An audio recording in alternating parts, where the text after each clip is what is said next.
Getting an objection from a buyer is a joy. Getting nothing is a pain. At least they object. They are displaying some level of interest to know more.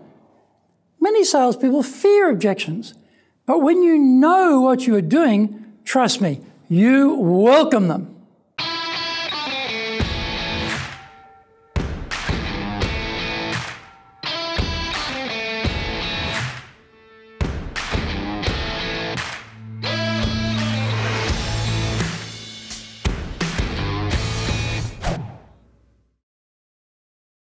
Welcome back to Year 4 of the Cutting Edge Japan Business Show, which we release every Monday. I'm your host, Dr. Greg Story, your corporate coaching and training guy, president of Dale Carnegie Training Japan and best-selling author, Japan Sales Mastery and Japan Business Mastery. We are bringing the show to you from our High Performance Center in Akasaka, in Minato-ku, the business center of Tokyo. Why the cutting edge? We are looking at giving you a big edge in business in Japan. Let's be at the forefront, at the cutting edge of how to flourish here in this market. This is what caught my attention lately. Legal action against Line is being considered. Line is a popular messaging app in Japan and elsewhere. I'm a user too. It has 86 million users in Japan and 700 million worldwide. The Personal Information Protection Commission will consider legal action against Line Corp after users' data was left accessible at a Chinese affiliate. It is alleged that Chinese engineers in Shanghai accessed Japanese users' data without consent. The Personal Information Protection Law obliges companies to gain users' consent when they transfer their information to entities in a foreign country. Line is used in various administrative services in Japan as well. The Ministry of Internal Affairs and Communications announced it would stop using the Line service and request local governments to investigate their usage status. This is episode number 185. Sales objections? Welcome. So let's get going. Buyers should buy and not quibble, hesitate or question. That at least is what salespeople hope for. That may happen, but the frequency is not high, and you certainly wouldn't want to be banking your career on the odds of that occurring. The reality is we want buyers to object. If we don't get a commitment to buy then and there, the next best case is they give us an objection. No objection, then no sale. If we are giving our presentation and at the end the buyer doesn't have any objections but are also not ready to purchase, then we're in trouble. In the sales call, we have to get the buyer excited. We also need to have them mentally commit to implementing or consuming whatever it is we are selling. That triggers a future state where they have to anticipate that certain things need to happen. This future state throws up questions. If they are a non-buyer, then there is no trigger to go into anticipation of potential problems. We are all raised to be risk-averse. Watch carefully when you cross the road. Don't dive into the river before you check what is under the surface. Don't sign contracts without reading the fine print. Our parents do their best to ensure our survival, and a big part of that effort is to make sure we avoid doing risky things. This carries over into our role as the buyer. We have to anticipate issues which may arise in the future and make sure they are covered off at the point of purchase. This is the due diligence of business.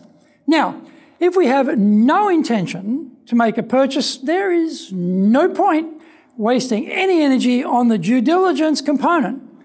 The buyer will just sit there, listen inertly, and then leave the meeting. Everyone is time poor today, so we will not invest that valuable resource in things which are not going to go anywhere, such as talking with a salesperson who has nothing of interest for us. When we get an objection, it indicates interest. Getting very poor questions is also another warning signal. If the sale is expensive or complex, then we want a lot of questions. We know that those questions are the buyer running through a mental checklist to make sure they can buy. If the issues are dealt with then, it's a deal. No mental checklist and no questions means no sale. Find out more when we come back from the break. If you want to sell more and do it more easily, do the Winning with Relationships selling course. If you can't build trust, no sale. Can't design excellent questions to understand the client's needs, no sale. Can't present the solution convincingly, no sale. Can't handle objections properly, no sale. Can't close, no sale. Master the sales process by doing the Winning with Relationships selling course now in either Japanese or English. The bestseller, Japan Sales Mastery, is the new Bible of selling in Japan. To sell to Japanese buyers, you need to create long-term partner-level trust, fully understand Japanese buyers' real needs, convince buyers with your solutions, overcome their hesitation, fear, and doubt, know how to ask for the order, ensure repeat orders. This book is the product of 30 plus years in the trenches selling in Japan. Order Japan Sales Mastery now.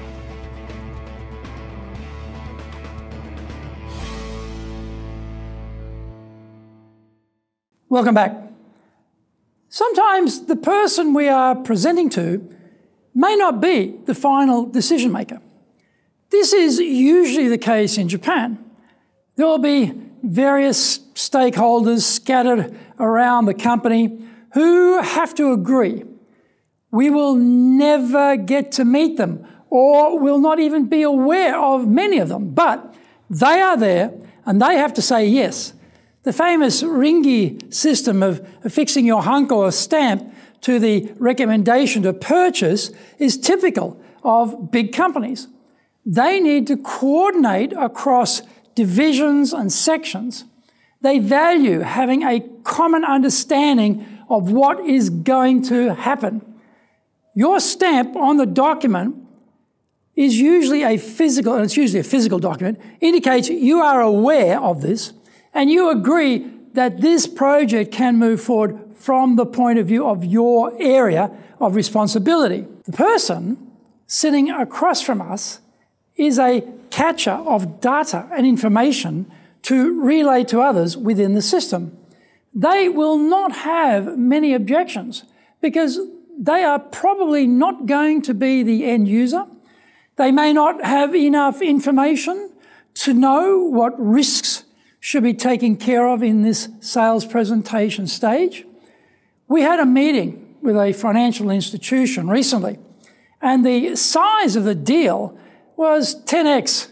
That means the scope of the solution was probably 10 times what they are expecting. The investment amount was in line with that scope and also 10x what they were expecting. At the end of the meeting, I noted to my colleague that they didn't have enough objections. If the scope was that much bigger than they were initially thinking, there should have been more issues raised. Our interlocutor was a catcher of information, not a decision maker. We need to get together with the decision makers and go through this idea for them again. We need to get some solid objections if we're going to make this sale. No objections is a bad sign. We haven't shown enough value or time urgency to inspire them to take our offer seriously. So, contrary to what we salespeople all want, which is a sale with no objections. In fact, we need them to make the sale. Remember, our objective is not to make the single sale. It is to get the reorders. And to do that, the buyer has to be 100% convinced this is the best thing to help them build their business. We need to partner with the buyer because we bring so much value to them.